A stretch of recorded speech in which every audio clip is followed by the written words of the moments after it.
C'est la chronique C'est bon pour la santé avec le docteur Serge Rafal. Et oui, on commence bien cette semaine. Bonjour Serge. Bonjour Ilana. Alors que la gravité de l'épidémie marque le pas avec des réanimations, des hôpitaux qui se vident lentement malgré une circulation toujours très active du virus, vous souhaitiez, Serge, ce matin faire le point sur les rappels de vaccination. Oui, cela me semble en effet nécessaire car les recommandations successives peuvent sembler contradictoires et jeter le trouble. Elles ne sont pourtant jamais proposées à la légère, sans être étayées par des arguments solides, puisque l'ensemble de la communauté scientifique mondiale travaille sur le Covid. Rappelons que nous disposons avec les ARN d'un médicament vaccin qui réduit très efficacement le risque de développer une forme grave de la maladie, mais se montre en revanche beaucoup moins efficace contre l'infection proprement dite. De nombreux patients, pourtant correctement vaccinés, sont actuellement victimes du sous-variant BA2 de l'Omicron, 30% plus contagieux que le BA1 qui circulait jusqu'ici.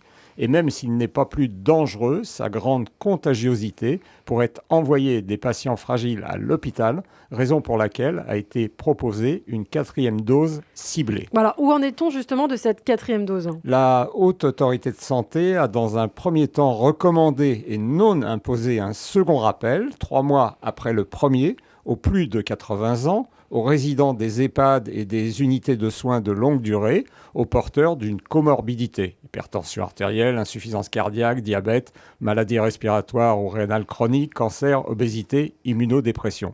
Ce deuxième rappel a été étendu le 18 mars, toujours sur la base du volontariat, aux plus de 65 ans, 4 mois après le premier pour les vaccinés les plus anciens. Alors, sur quelle base cette décision a-t-elle été prise ? Il y a quelques jours, les Israéliens ont publié dans une grande revue américaine, le New England Journal of Medicine, une étude qui a porté sur 1000 travailleurs de la santé. Ils ont proposé une 4e dose à un quart d'entre eux et constaté qu'elle était sûre et efficace, restaurant une protection efficace contre les formes graves, mais plus modeste contre l'infection.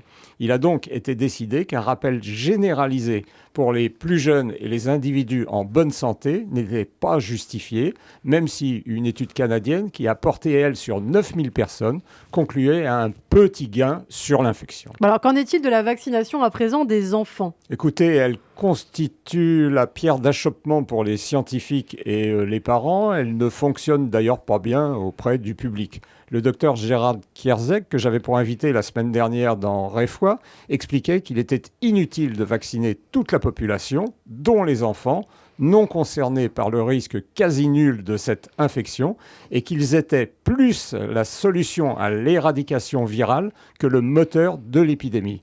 Les discussions et les polémiques sont loin d'être terminées, d'autant qu'une étude américaine très récente conclut à une efficacité très moyenne du vaccin Pfizer chez les 5-11 ans. Alors, en conclusion, Serge. Vous vous souvenez probablement, Ilana, des dernières paroles prononcées dans l'inoubliable Certain Lame Show de Billy Wilder par le richissime Osgood, qui emporte sur son yacht Daphné, alias Jack Lemmon, qui tente de lui expliquer qu'il n'est pas celle qu'il croit et qui lui glisse dans l'oreille « Nobody is perfect ».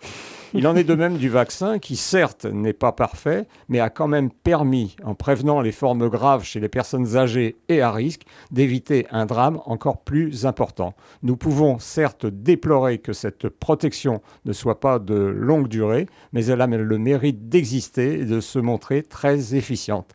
Les personnes à risque n'ont donc aucune raison de la bouder quand même, quand bien même il faudrait 2 ou 3 rappels. Eh bien, merci beaucoup Serge Rafal pour toutes ces précisions. Serge, on vous retrouve au quotidien sur Radio J et donc dès demain.